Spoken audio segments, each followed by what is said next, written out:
c'est les tutos de Nono. Bonjour chers amis traders, si je vous fais voir ce graphique sur la gauche, vous voyez donc une belle dégringolade, nous sommes en unité de temps 30 minutes. Qu'est-ce que vous feriez à cet endroit? Est-ce que vous mettriez à acheter ou à vendre? Si vous regardez le mouvement qui vient juste de se passer, vous voyez qu'il y a un phénomène de panique et vous dites c'est vraisemblablement pas le meilleur moment pour acheter. Pour autant, quand on regarde son unité de temps supérieure, je regarde la dernière bougie ici, à gauche et à droite de l'écran, c'est la même, on voit que la tendance de fond est clairement haussière.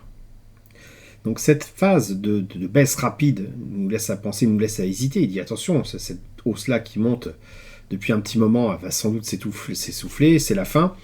Et donc je ne vais pas me mettre à acheter à ce moment-là, je vais certainement me mettre plutôt à vendre. Or, regardez ce qui se passe après, eh bien le prix repart à la hausse. Et effectivement, lorsqu'on voit que la tendance de fond est haussière, qu'est-ce qui peut laisser à penser qu'une simple correction va tout de suite, immédiatement, faire un demi-tour au frein à main au prix, qui monte quand même depuis un moment, il y a de l'inertie derrière, et donc le faire repartir à la baisse. Alors c'est vrai que de temps en temps, vous aurez raison, vous serez arrivé vraiment en haut du mouvement haussier, et ça se retournera. Mais de la même manière que le prix est monté en oscillant, eh bien le retournement se fera là aussi par étapes. Et d'ailleurs on peut regarder, puisque ici on a un retournement, on va aller jusqu'au bout. Qu'est-ce qui se passe? Regardez comment ça se passe exactement. Vous avez une phase d'hésitation. La hausse ici s'interrompt. Ici clairement on a un nouveau plus haut qui n'est pas plus haut que l'ancien. Ouais, j'avais déjà dessiné le graphique. Et donc il y a une phase d'hésitation. Et là on peut commencer à se poser des questions. Mais dans la phase haussière ici, on a quelque chose qui monte, clairement visible en unité de temps supérieure, et à chaque fois que ça baisse, eh bien a priori, c'est un bon moment pour entrer en position.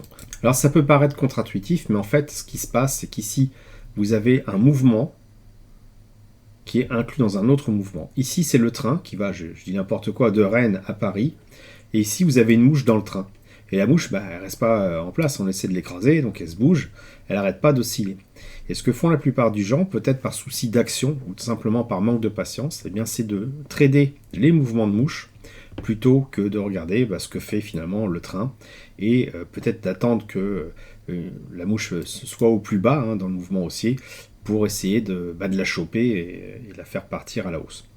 Donc ce mouvement-là, ce phénomène-là, il est visible effectivement là sur cet exemple en 30 minutes, et en une journée, avec un petit ratio, on va dire, de 8 entre les deux.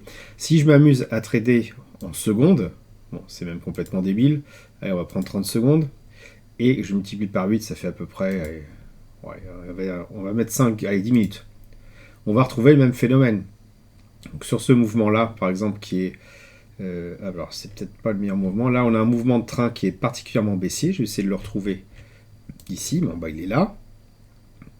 Quand vous voyez ce mouvement-là, qui est relativement haussier, et qui correspond d'ailleurs sur la droite, on le voit, à l'espèce de volatilité qu'on a eue, eh bien, en fait, ici, il ne faut pas se mettre à acheter en se disant, ça y est, ça monte. Il faut prendre le recul nécessaire, regarder ce qui se passe sur le graphique plus long terme, et voir effectivement qu'on est en phase de descente. Et donc, eh bien, quand on est au plus haut, guetter un point intéressant. Ici, dès qu'on a une bougie d'hésitation, peut-être tenter le coup de vendre avec un stop relativement proche, et de se dire, ça va dans mon sens, au moins je profite d'une belle descente. Encore une fois, ça, c'est quelque chose qu'on va voir sur une unité de temps beaucoup plus longue. Si je me mets en une journée, et ici par exemple, allez, prendre une semaine ou 2 semaines, on va retrouver le même phénomène.